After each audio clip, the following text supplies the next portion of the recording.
আজ তোমাদের সাথে একটা সুন্দরী আপুর রেসিপি রিক্রিয়েট করব। আম্মু আর আমি চিন্তা করলাম এটা বানাই, কারণ এটা দেখতে অনেক মজা হয়েছে আর আপু এত সুন্দর করে রান্না করেছে। তো আপুর পেজে হচ্ছে তোমরা পেয়ে যাবা। উনি করেছে চিকেন ইয়াকনি পোলাও আর আমি করব হচ্ছে বিফ দিয়ে। সো বিফ ইয়াকনি পোলাও বলতে পারো, যেহেতু কুরবানি ঈদ চলে আসতেছে তখন ট্রাই করতে পারো।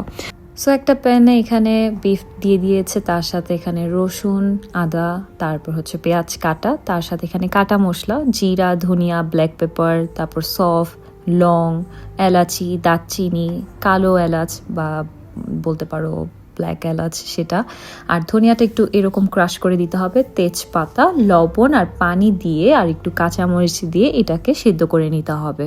আর পানির পরিমাণটা একটু বেশি থাকতে হবে, কারণ এই পানি দিয়ে হচ্ছে পুরো পোলাওটা রান্না করা হবে।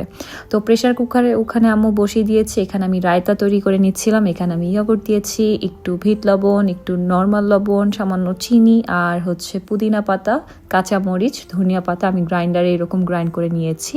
সো আমার রায়তাটাও হয়ে গিয়েছে। যেহেতু এটা পাকিস্তানি স্টাইলে, তো এই রায়তা তো মাস্ট থাকবেই। তো প্রায় 20-30 মিনিট পর হচ্ছে মাংসটা হয়ে গিয়েছে। প্রেশার কুকারে দাওয়াতে এটা তাড়াতাড়ি হয়ে গেছে, মাংসটা সেদ্ধ হয়ে আসছে। এখন এখানে আম্মু বাসমতি চাল ভিজিয়ে রেখেছিল, তাহলে একটু লম্বা হবে। মাংস সেদ্ধ হওয়ার পর এরকম একটা স্ট্রেনারে স্ট্রেন করে নিতে হবে। এই ব্রথটা আলাদা করে রাখতে হবে, আর যে কাটা মশলাগুলো ওইগুলো আলাদা করে নিতে হবে। এটা ভালো মতো করতে হবে, পরে কিন্তু পোলাওতে পড়লে মানে খারাপ লাগবে। তারপর আরেকটা প্যানে এখানে ঘি, সামান্য তেল দিয়ে পেঁয়াজ কুচি দিয়ে একদম বেরেস্তার মতো ভাজা ভাজা করতে হবে। এইখানে কিন্তু স্মেলটা ভালো আসবে। যখন ভাজা ভাজা হয়ে যাবে বেরেস্তার মতো, মাংসটা দিয়ে দিতে হবে। তারপর হচ্ছে এখানে একটু টমেটো, তারপর আবার একটু এটাকে কষাতে হবে। তার সাথে এখানে হচ্ছে রসুন কুচি দিতে হবে একদম মিহি করে, আদা দেওয়ার লাগবে না। তারপর হচ্ছে কাঁচা মরিচ দিতে হবে, আর সামান্য হচ্ছে তেঁতুলের টক দিতে হবে, তাহলে সব কিছুর মানে ফ্লেভারগুলো ব্যালেন্স হবে। তারপর যেই পানিটা মানে ছিল, ব্রথটা ছিল, সেটা দিয়ে দিতে হবে। এটার মধ্যেই হচ্ছে পুরো চালটা রান্না করা হবে।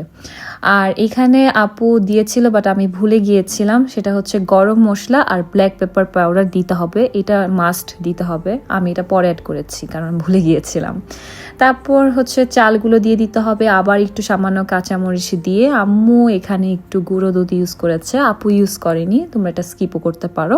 এটা দিয়ে দমে রেখে দিতে হবে 10 মিনিট হচ্ছে ওয়েট করব, যতক্ষণ পর্যন্ত না বয়েল হয়, মানে একদম বলক আসে। তারপর হচ্ছে নিচে তাওয়া দিয়ে 30 থেকে 40 মিনিট পর্যন্ত ঢেকে রেখে দিতে হবে।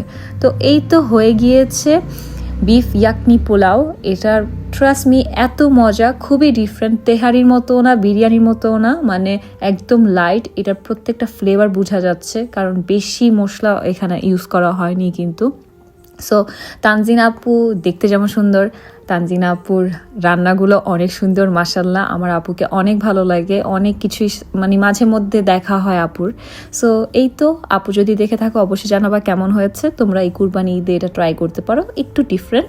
আর হ্যাঁ, রেকমেন্ড করবো সালাদ, মানে সালাদ নিতে, আর তার সাথে হচ্ছে রায়তা।